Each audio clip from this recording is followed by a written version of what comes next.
following podcast probably contains bad language, adult themes, and massive spoilers. Basically, all the fun stuff. If that isn't for you, maybe give this a miss. You have been warned. Abandon all trope, all ye who enter. In a world where tropes run rampant, two men stand tall. Well, one not so tall. They are ready. They are steadfast. They are making it up as they go along. They are the Trope Stormers.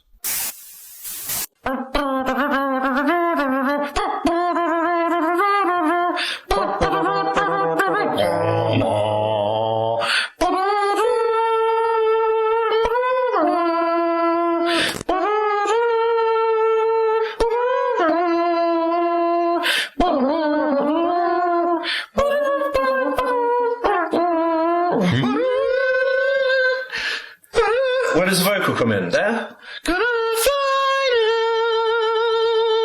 now. It's Trope Stormers, everybody.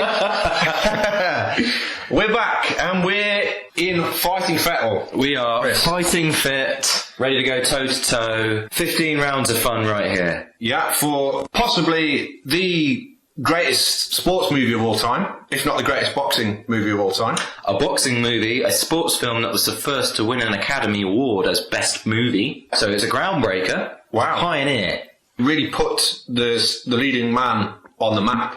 Firmly on the map. No preamble, we're going straight out of the corner. We're not tickling anyone's balls this week. No. That you get, below the belt that. Yeah. You definitely get points up for that.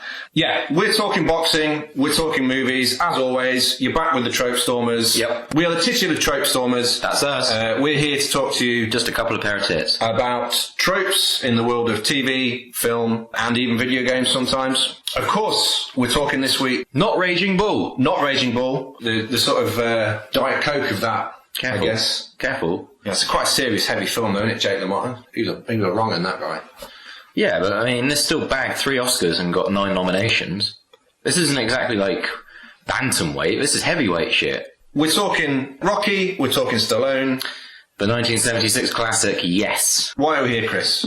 We're fighting fit, we're ready to go. Mm-hmm. We've got our, I was going to say cagoule, but it's not the right word, is it? Cape? Poncho? Cape. Robe. Robe! We've got our boxing robes on. Not a dressing gown. I'm here with my Who are you? What are you wearing? Union Jack shorts on. All right. You're here with the white boxing shorts with the brown trim. I'm pretty sure they're boxing shorts, right? Okay.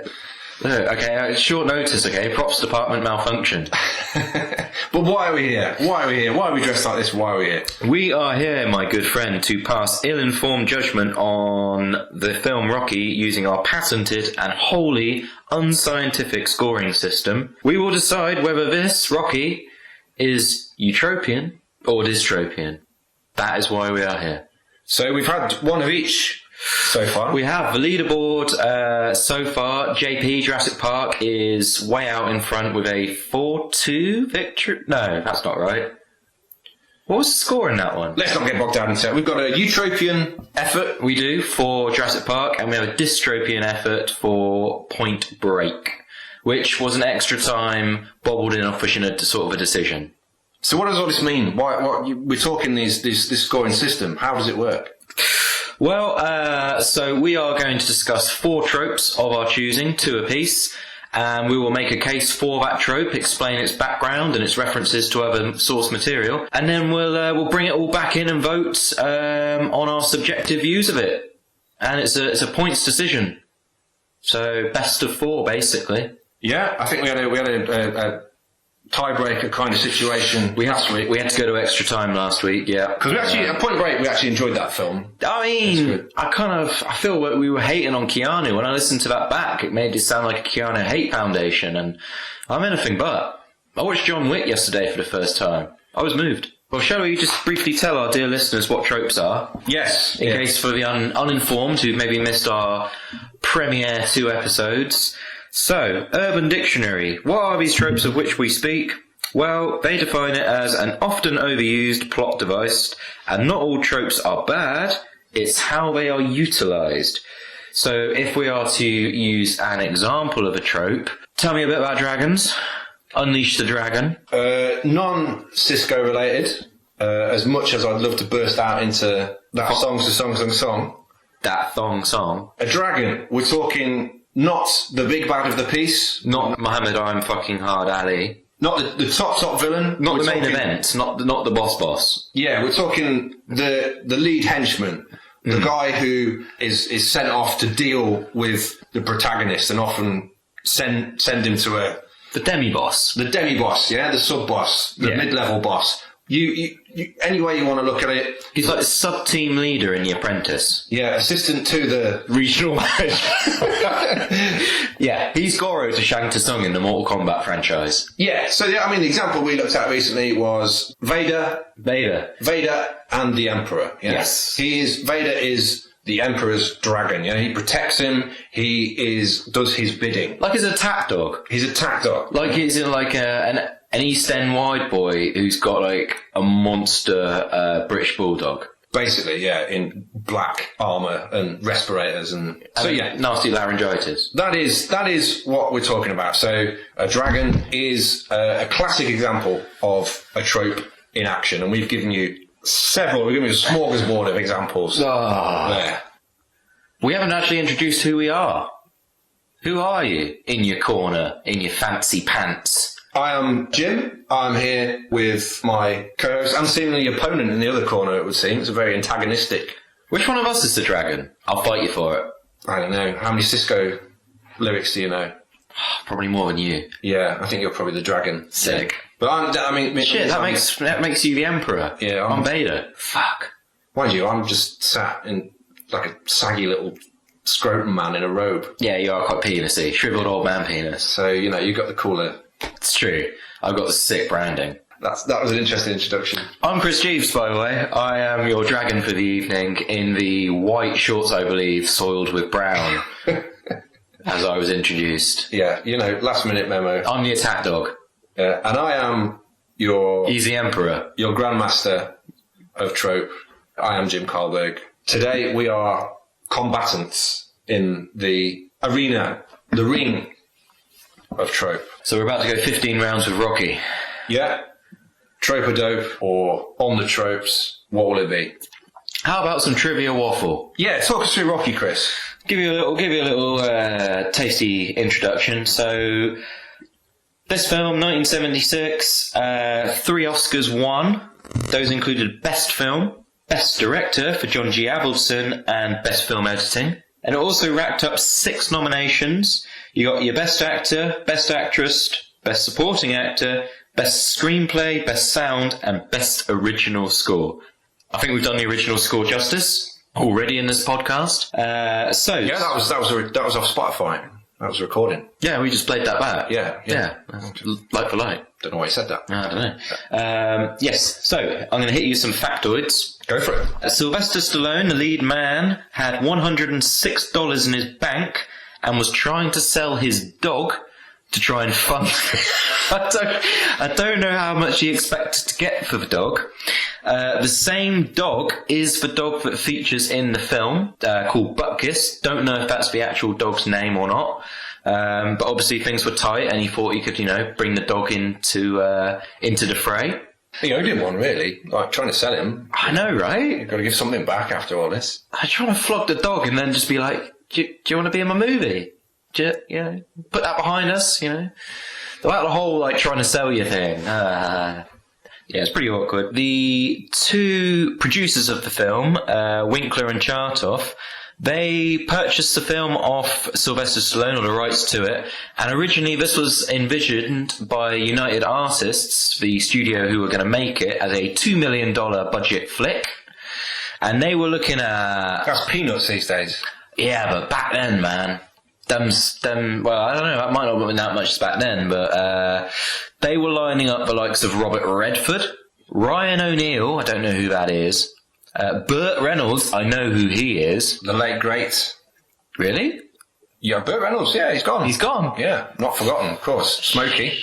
And the Bandit. Yeah. And James Caan. They were all in the frame to play the Italian stallion Rocky Balboa. However, in selling the rights, Stallone insisted on playing the lead role himself. United Artists turned around and went, all right, well, we're halving your budget. So the whole thing came in at $1.1 million, which was over budget by $100,000. And the producers, Winkler and Chartoff, both had to remortgage their homes to push it over the line. Wow. That's commitment. That is. There's so much story behind this film. There's so much heart. Yeah, because, I mean, like we said, we've got the names like absolute titans of film there. Robert Redford, Burt Reynolds, James Caan. Huge. I mean, it could have been such a different movie in terms of the way it would have looked and carried itself. Unrecognisable. Got a lot of kudos at the start. You were talking about all the accolades that it was up for. It did great. And bearing in mind, this is like what would certainly now be a very low budget film. And I believe that when Stallone actually wrote this, he submitted it something like 30 odd times to different people. Yes, it got knocked back a lot. The inspiration for the film, this is art imitating life. So there was a journeyman boxer called Chuck Wepner who had a fight with Muhammad Ali in 1975, and Stallone saw the fight, and Wepner knocked Ali down. Knocked him down in like the 8th round. Unprecedented. The fight almost went the distance, and Ali stepped it up a notch and punched the crap out of this guy, but he wouldn't go down.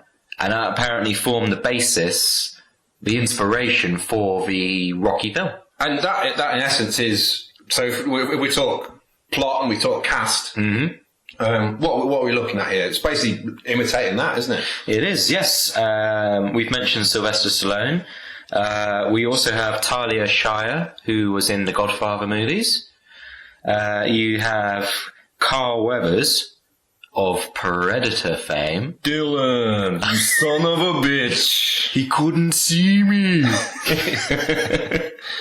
And Burgess Meredith, who plays the grizzled Mickey, who was the Penguin in the original Adam West Batman TV series with the kapow, boom, etc. Yeah. The whole Shakespeare's head going down the pole to the Batcave.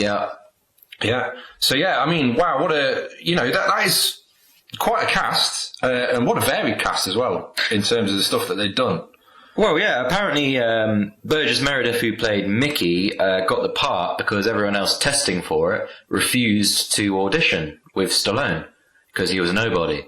And they saw it as, well, why should I? I'm of such stature. This film is peanuts. It's so weird because this clearly was a film that would have come out of pretty much nowhere. Totally left field. But it's hard to look at the Rocky films now in isolation as well, because they're of what's a trilogy of 5? Quintology? That'll do. Quintuplet? That sounds like a study of something. But yeah, because you see it as no, you're not supposed to mention the 5th one, are you? It's like the black sheep of Rocky V. Yeah, Rocky V. With Tommy Gunn in the street fight. No, this didn't happen. It all ended with the fall of communism. Yeah, that was all right. Okay. Yeah. When Rocky beat communism, that was okay. But yeah, it's hard to look at this as an individual film now, given how big and how sort of crazy the other ones. Well, it kicked off a franchise, didn't it? And it kind of became huge. Like, Rocky has been sent up, parodied, it's immortalised. But before this existed, I don't even know if there was any big sports films of that era. Well, I mean, Raging Bull was a similar time. That was a few years after. But I think Rocky invented a lot of iconic moments, which got aped or imitated or, And this is pre-Star Wars, isn't it? As a franchise. The year before Star Wars, yeah. So, as when you're talking franchises, obviously Star Wars is the huge one that everyone talks about. Yeah. But in terms of the legacy of number of films that this kicked off, I think they're almost competing now with the creeds thrown in. Like, surely Rocky and Star Wars must be pretty, and Harry Potter, in terms of like volume of franchise. Yeah, it's probably the unsung hero of that. And also Creed, surprisingly good film. I was impressed by that. I've not seen it. Have you not? No. So Rocky 6, which was like the hypothetical, could Rocky fight against a modern day fighter? Yeah. I mean, it was enjoyable, but it was silly. Creed. So Creed 1 is Rocky 7. Yes. And Creed 2. Rocky 8. Okay. Creed. Crystal. Yeah. Creed, really good. A lot of heart.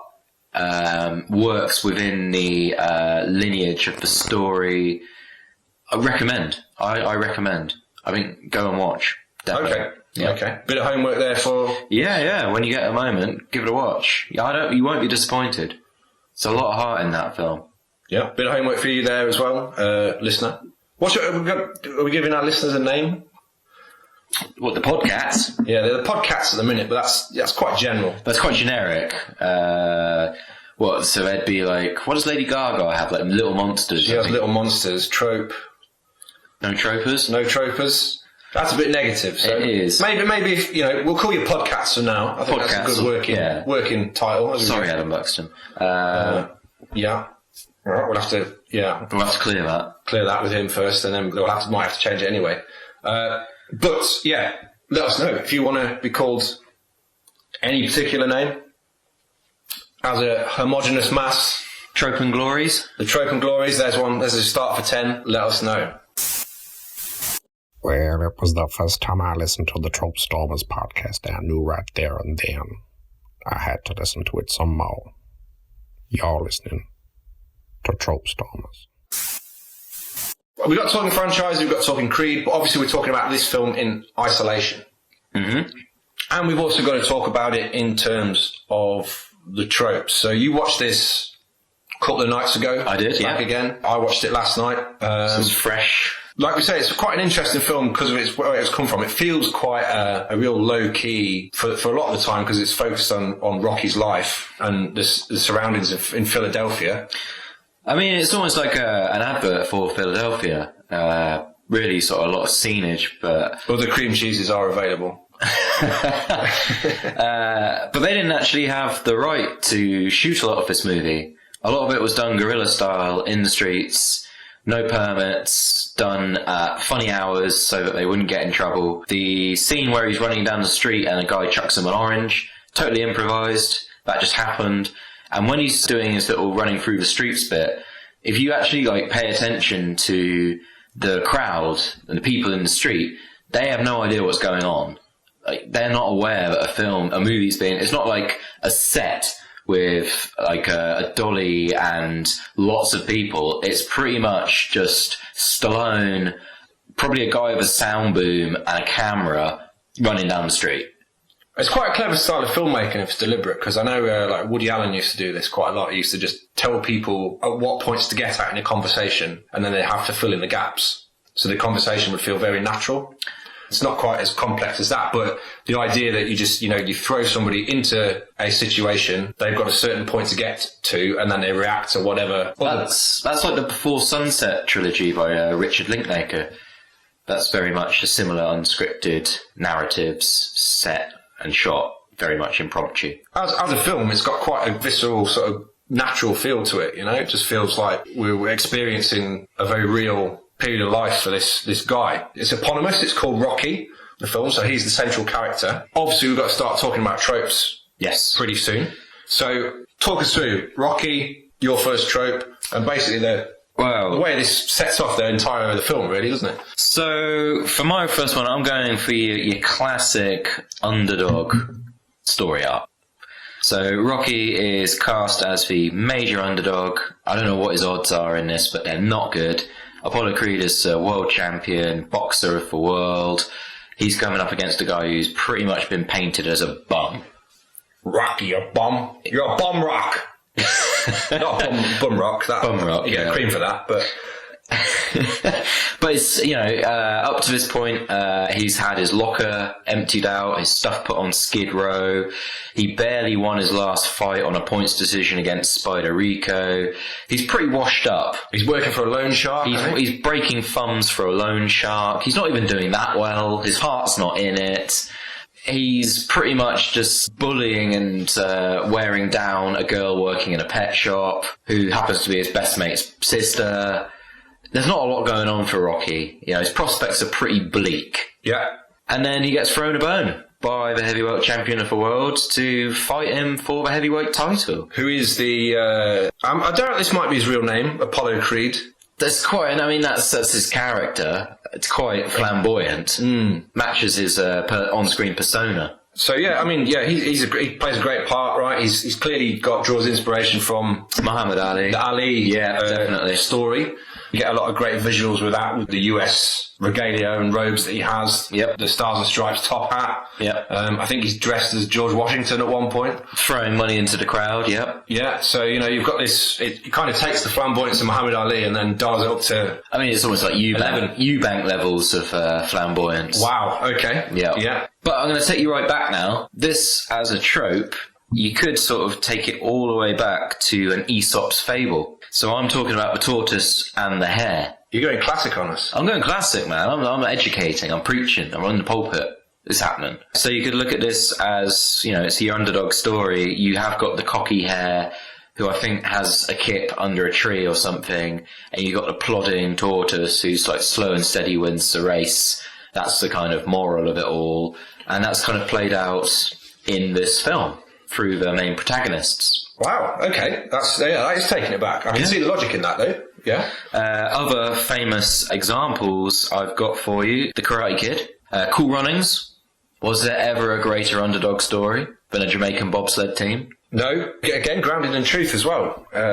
Which is great. In reality. Kung Fu Panda. Yeah, you have to double check with you if that's grounded in truth or not. But yeah, fantastic underdog story. Yep. Jerry Maguire. Yeah, I can see that. Yeah. Yeah. Dodgeball. Not such a classic. But I do like. Yeah, it's a good trope, isn't it? That it features in so many different things and seems to be the basis for. Indeed, the idea of taking it back to Aesop. Mm-hmm. It's been the basis for a lot of storytelling and moral tales for a long, long time. So yeah, I mean, I don't know what the moral of Dodgeball is. Duck, dodge, dip. I can't remember what they all are. There you go, sage advice there, ladies and gentlemen. Lord of the Rings. Ah, okay. That's quite an underdog story when you think of the power of Sauron Hobbits versus some Shire folk and a random band of mercenaries. Yeah, it borders on sort of cliche almost at this point, how often it's used. Yeah. But yeah, certainly Rocky is your archetypal underdog. Well, let me stop you there because I think I peak at my next underdog example. Now, I'm having to cross over here. Leicester City Football Club.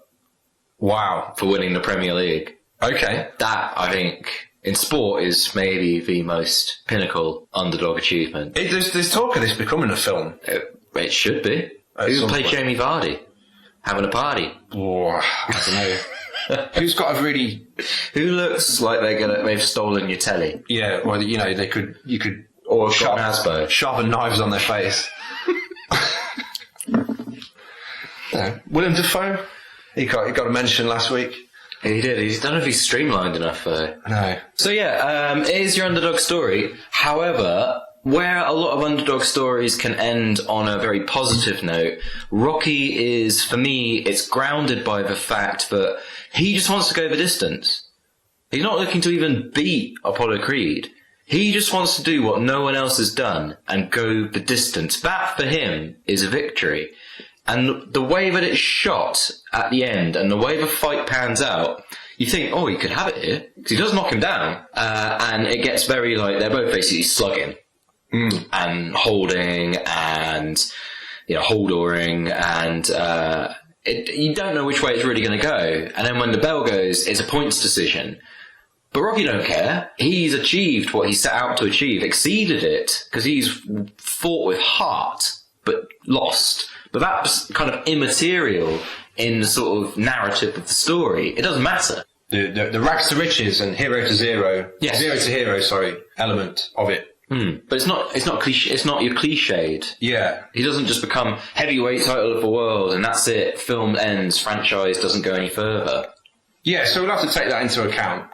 I mean, what I will say about Aesop, morals, underdogs, rags to riches, zero to hero, all that, down with that. Let's talk boxing in this film. right? I mean, I know that you are a 12-time champion of the Octagon. You know, Dr. Octagon. yeah, black belt in origami. Human Swiss Army knife, they call me. Yeah, I know you know your stuff, right? You are a registered lethal weapon. I know stuff. I'm not that. You know, I'm too pretty to be a boxer. So You have a face for radio. thank you. I think, but it doesn't seem like the best of boxers. The idea is that he's supposed to be plucked out to be. Are we talking Rocky? Rocky about the. He's a meat and potatoes boxer, though. So yeah, but like his tactic seems to be to Fall over. headbutt Apollo Creed's fists. That seems to be the main tactic I picked up on.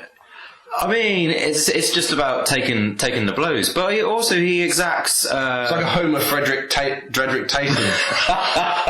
That is a strong reference.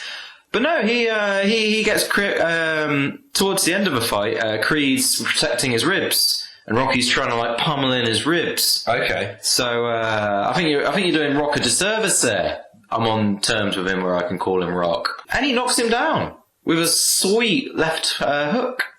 So I think you're doing the man a disservice. I think there's a long period of getting punched in the face and not falling down, but I think he holds his own. Okay. To an extent. As much as a rank outsider and former bum could do. I'll bow to your Queensbury knowledge on this one.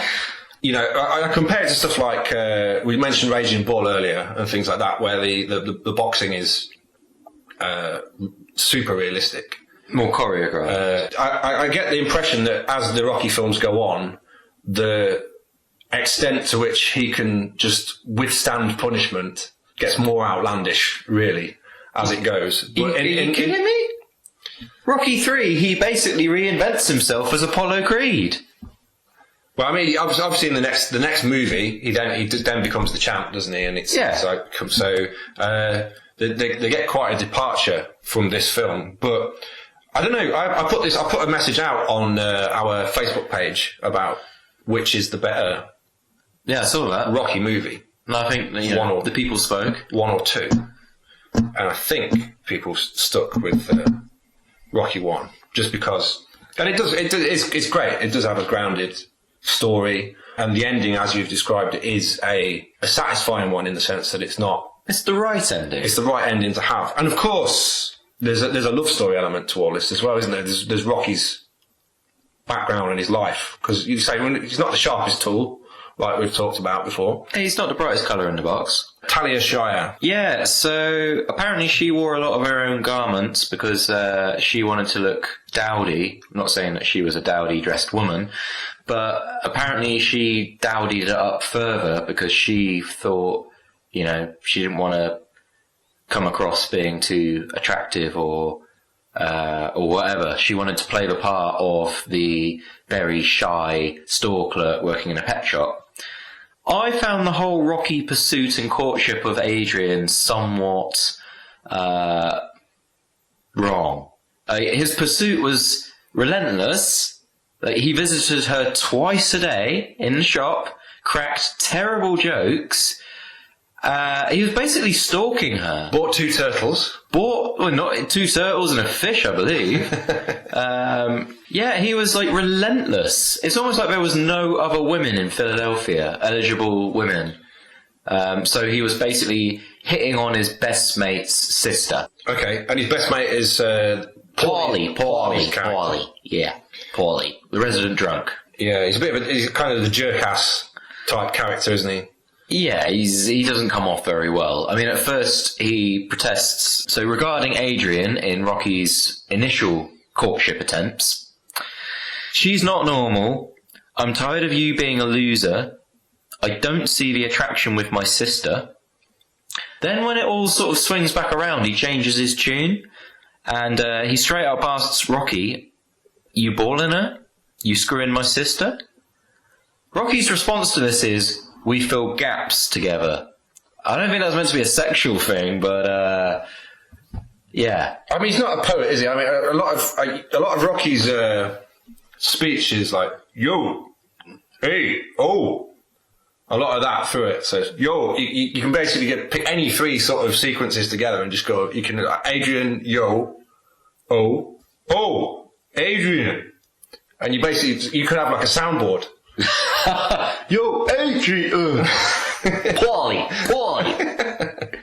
Like a big fight. There you go. You know, you create your own Rocky soundboard. You know, this is the 70s. That technology wouldn't have been around. So you imagine the they would have done a merch. field day. Well, it's seduction as well in the apartment when they sort of crumple into a heap on the floor in weird slow motion passion. Yeah, it's not the sexiest of courtships, is it? No. You know, the way she's... I kind of feel like it was a relentless kind of chipping away. You know, like her defences were down. I mean, even at the time, she protested many, many times that she needed to go home, called her brother, probably had never been in a man's flat alone. Like, you know, she was sending off smoke signals left, right and centre. Rocky was not interested.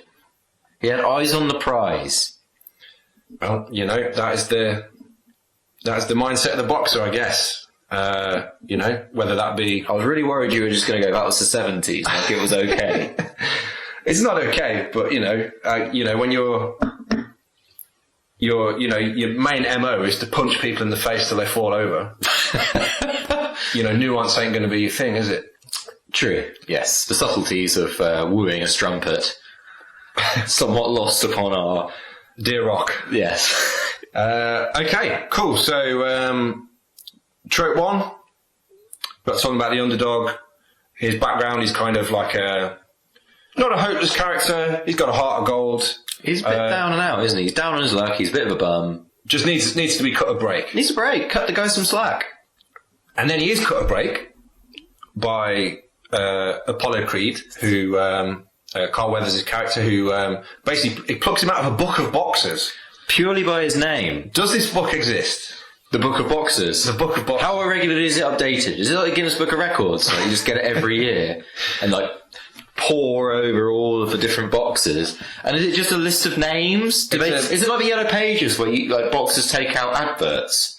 I've got it in my mind as like a Panini Stickers album. What were shinies? Yeah. So, you know, Balboa shiny.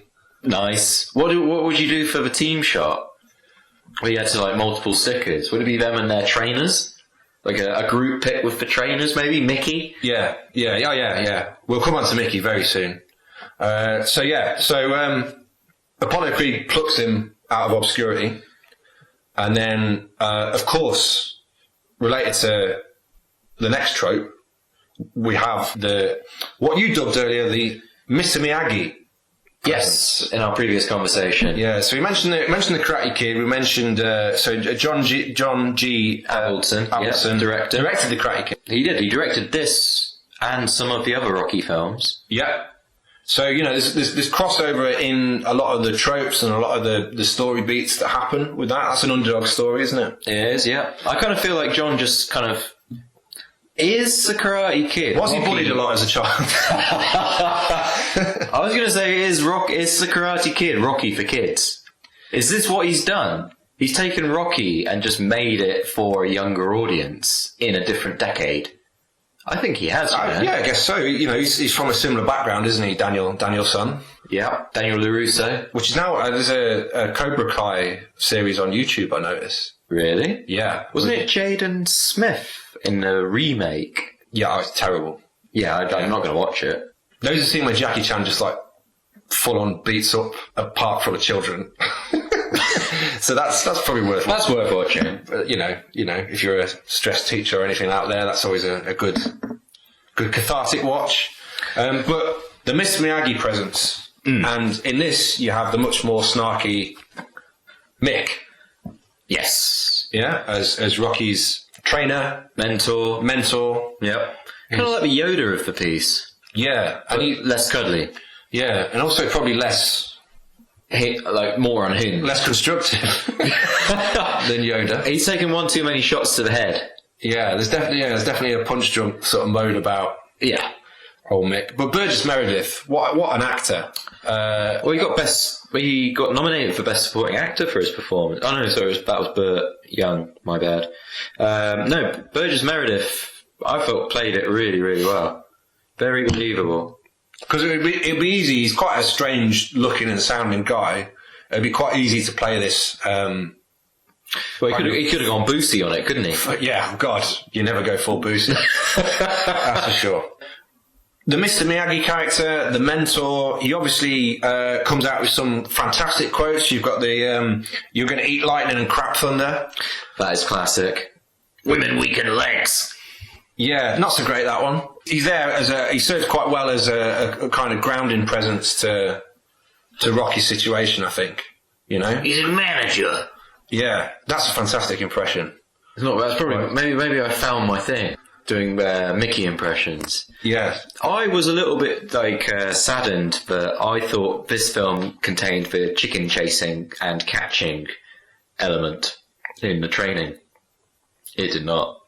Well, that's the problem. They all blend together. That's the thing. I got confused. They overlapped, if that is possible. Yeah. So this is a character archetype that's really important in so many different films. I mean, Star Wars, for instance, has several. You have not only Yoda, but you have Obi-Wan, Qui-Gon Jinn. Qui-Gon Jinn.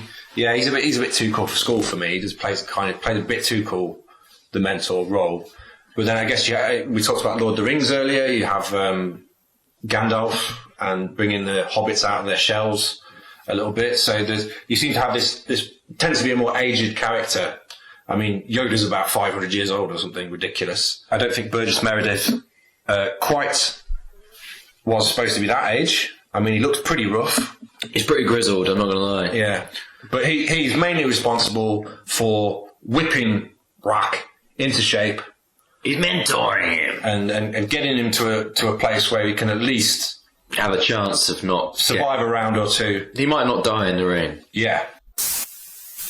This is star at Lord of the Rings, Game of Thrones, and sharp, immortal actor Sean Bean. And you're listening to Trope Stormers. You bastards. Yeah, and that leads us very nicely into... I'm rubbing my hands together with glee because I think I know what's coming. A fire rubber of a trope. Oh, I'll be back. We touched on this last time out. I accused Point Break of doing a Diet Coke homage to the montage. This is pretty much where it starts in a modern day scenario. We're talking about the montage, people. It's the 0 to hero. We ain't got long.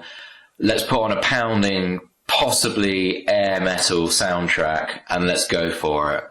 And we're going to show incremental increases in ability until this person has gone from being Street Fighter bum to potentially knocking out champion of the world at boxing. What is really great about the montage in this is that's what we talked about the other week was in Point Break was quite token. I feel there seems to have been a lot of care gone into the way this has been put together. So you talked about the meeting people in the streets of Philadelphia and interacting with them. The way it's cut together for like the individual exercises and things like that is just really slick and running up the stairs. Yeah. Firstly, he runs up the stairs and he struggles, and then it shows you the sequence. And then at the end, it finishes with him like jumping around for joy. And we haven't even talked about the 5-egg smoothie. The 5-egg smoothie. This film was a trope maker. Like, how are you going to kick off without your 5 raw eggs? Yeah. So any point in any other film where you see eggs being devoured, necked, down a pint of egg. Then Rocky is the original maker for this. Yeah. On film, anyway. Could you neck 5 raw eggs without vomiting? You only get one shot, like Rocky. Do you think you could do it? I don't know if I could eat down one without like retching. I've done it before. 5 eggs? Yeah, I mean, I've eaten some pretty grim stuff, to be fair, in my time. You are northern. I did have a bag of crickets. They don't do those up north. This was on holiday somewhere, but yeah, that was weird. So it was like were they live? No, they were dead, but they taste like peanuts, so it was really nice. But then they'd have a leg, crunch a leg. Yeah, and I see that. I ate dog once. A dog? Yeah. But where? I feel like this should be one of those things, but I just maybe breadcrumb as episodes go by, so that can be your introduction. Okay, I'm on the case, listener. That's throwing me. It was Vietnam. Raw. I guess if you just neck it, it's a bit like I just having oysters. I had oysters before. I quite like oysters. Just pretend I'll do that and just neck 5 eggs. Anything that you've just got to sort of throw back. I've not had oysters. I don't think I'd like them. Where's the fun in that? You're not there's not spending any time in your mouth, on your palate. Why would you want to eat something which you're literally just throwing to the back of your mouth and trying to swallow it down as quick as possible? Well, what you're forgetting here is we're in the middle of a montage. We're not here to have fun. We're here to get things done. Show time is passing whilst doing it. And that's why you're the lighthouse, my man. See? Right? So, like we said, this, Rocky, what matters here is Rocky. He is prepared to neck 5 eggs. He really is. Go.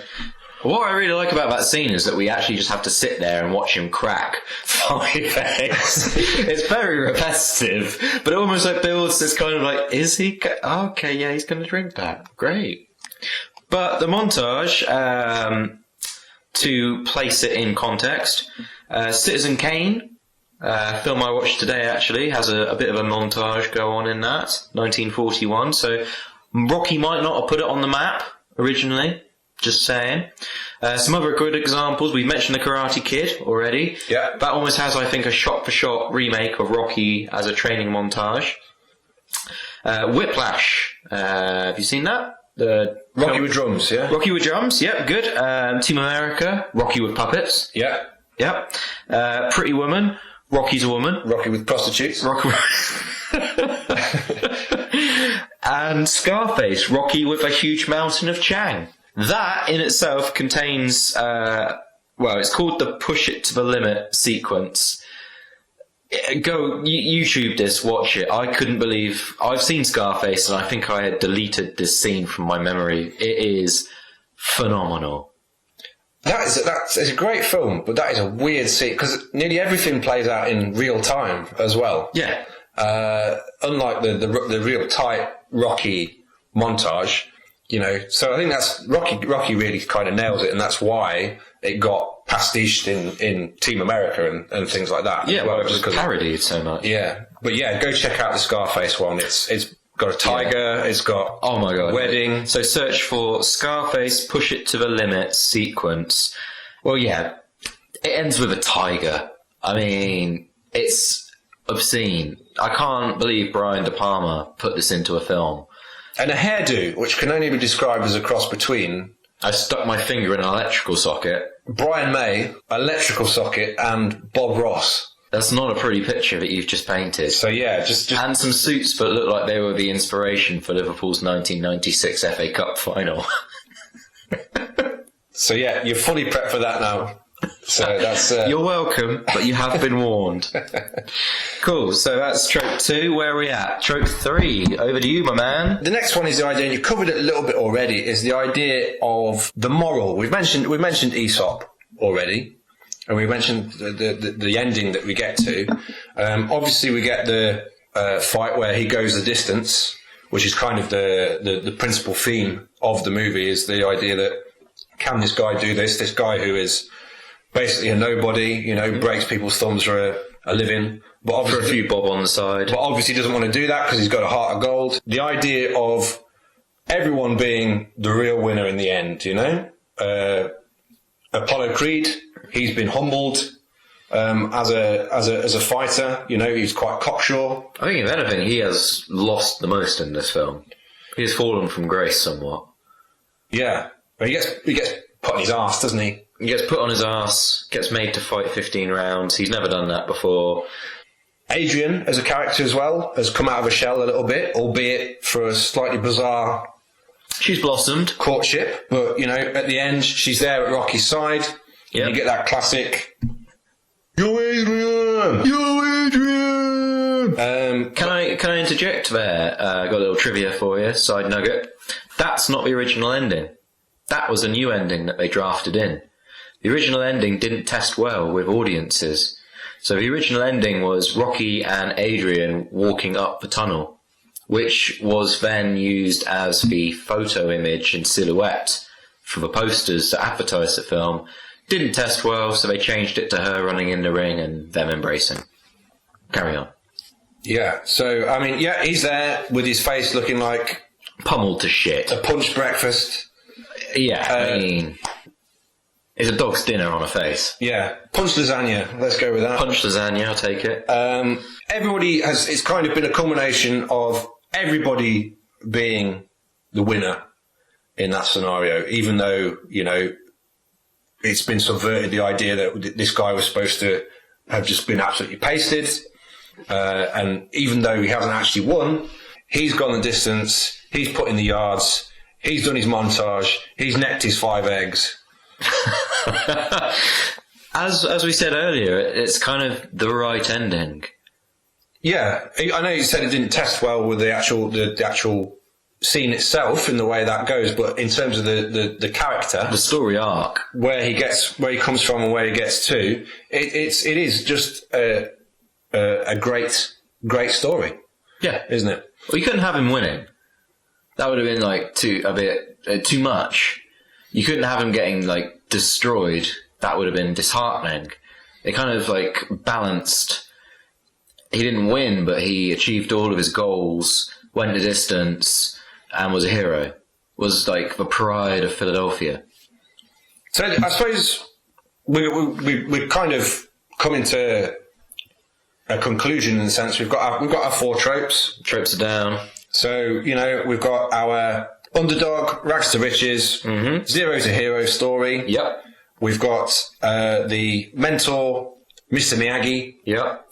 Type. Yep. We've got even Rocky needs a montage. Yeah, the montage, and we've got the real winner ending in the sense that everybody learns something, everybody gets to the point that they need to be at, especially Rocky, especially Adrian, who has blossomed in her relationship.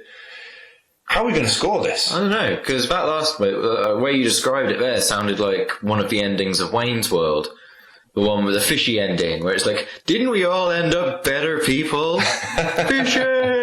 That's what that was playing through my mind. Well, I suppose what is hard when you see a film like this is that because you've seen it parodied and pastiched and taken apart and deconstructed so many times. Well, it's just become part of the cultural landscape, hasn't it? It's hard to look at this sometimes and not think, that seems a bit cliched, or that seems a bit twee or trite. I guess we've got to put our 1976 goggles on, haven't we? We've got to see this in isolation and be objective. You've got to go full paleontologist on this. Wow. I'm just saying. Okay. You know, I'm even going to potentially tether my boat on the trope of no hope and take my tin hat off and, you know, stow Wilson and get ready for some thoughts, you know? Give shouting at the sky the afternoon off. So I mean, I think this movie, it's almost a clean sweep, really. I was kind of feeling sort of like the same way. You break the tropes down, it made the montage. It is your go-to montage film. Every film that montage is paying homage to Rocky. So for me, that's bent one in fact, I'm going to stray away from what we all normally do with football terminology, and I'm going to try and use boxing terminology. So for me, that's like an uppercut that's connected beautifully and taken the guy off his feet. He's getting up before the count of 10, but that's a wallop. On the tropes. Yeah, he's a trope uppercut wallop. For a count of 8 maybe, but the guy gets back up. Or girl, you know. Okay. But we've got to be objective. We've got to think about this. I mean, we said about the... I mean, I suppose the other thing is to think about the zero to hero thing is the important bit, isn't it? Of this... The underdog story. Yeah. How convincing do you think that is as an arc? You know, does it The sheer ridiculousness of pulling a guy's name out of a giant phone book purely because of his name. It does get glossed over a little bit in the film. It's just a fancy. There's no science to it. Even to the point where Apollo Creed's trainers, like one guy's like watching him punch meat. Can't believe we haven't talked about that on the telly, and he's saying, I don't want you to fight no southpaw, or whatever it is he says, and Creed's just like, yeah, whatever, you know, I'll beat him in 3 rounds or something. Like, that is glossed over quite a lot. But then, I don't know, is it just playing to that kind of, everybody likes to root for an underdog, everyone loves, you know, to see flamboyant, cocky, overly assured, arrogant people get taken down a peg. Do you think this is a sort of film that would have boxing purists up in arms? Oh, massively. I'm sure if a purist could take this apart, I have no basis for that. But, you know, I maintain my scepticism about Rocky's approach to training, fighting. You know, he seems to... He's a slugger. He's a big hitter. The guy's bone density must be... Look, at one point Mickey has to tie his legs together just to sort his balance out. I mean, you know, I think you're nitpicking here. Okay. I mean, it's a great story, and for me, and a story based and rooted in real life, which always gives it extra kudos. Yeah, credence. Like it. Yeah, Apollo credence. Very good. So, is this our first? And it's been a lot for firsts. We've got our first. We've had our first Utopian and first Dystropian. We've got a Utopian clean sweep. Well, I mean, what other tropes have we got to discuss? The montage was a clear winner. The underdog story was good. Another interesting thing you spoke to me about earlier was about franchise foreshadowing, because we said this became huge. I don't think they really saw. I think this was made on such a budget in such a way. They never thought franchise. They never thought sequel. This was probably just going to be a one-off, a feather in Stallone's cap to further his career potentially. Because he only made $23,000 off this, which is insane. Because it's grossed almost $250 million since being made. Wow. It's such a story surrounding this film. It really is. So there you have it. I mean, it's not even it's a points decision. It's a clean sweep. It's a TKO. Crumbs. To use the perfect analogy. Yeah, to bring it back round to Muhammad Ali's defeat of Chuck Wepner, which was a TKO with 19 seconds left in the 15th round, sorry. It's almost too beautiful to be true. Where do we go from here? Well, that's the thing, isn't it? It might not be up for us to decide. Dear listener, do you have any ideas for us? Yeah, if you think there's anything important that we've missed out, or something you think about any of the Rocky films that you want to comment on, yeah. Did they change for the better? For the worse? The worse? Do you have a favourite? Is it not the first one? Yeah, does 2, 3, 4, 5 Creed. improve? Creed's 1 and 2 improve on the perfect formula that we've just talked about? Do let us know. Get in touch with us at tropestormers@gmail.com or at Trope Stormers on Twitter. On the Instagram. On the Instagram as well. Yeah, we'd love to hear from you. We'll have a think about what we want to do next, but if you have any suggestions, please let us know. We're still working towards we're still Back to the Future. Still working up to Back to the Future, and the long-term goal, I think, is still The Room. Here, Denny. I did not. I think that's definitely our 50th podcast special there. I'd like to set Back to the Future maybe as 25, like halfway to The Room. Like if we want to sort of set goals for ourselves. Yeah. Maybe we should have one for 5, like a mini bonus. Maybe 1 for 10. I don't know. Your thoughts. Let us know what you think we should do and where we should go next. We'd love to hear from you. Okay, and look out for our next mini pod talking about the what was it, a trope nugget or a trope nugget, trope bolt. Suggestions for that as well. Yeah, if you've got a particular trope that you want us to talk about in any great depth, we're here for you. This is what we do. Yeah, we are here to storm down tropes. Tropes. It's a full-time job, this. I wish it was. Well, that just leaves me to say, as we always say on Trope Stormers, I ate dog once. Bye for now. You bastards.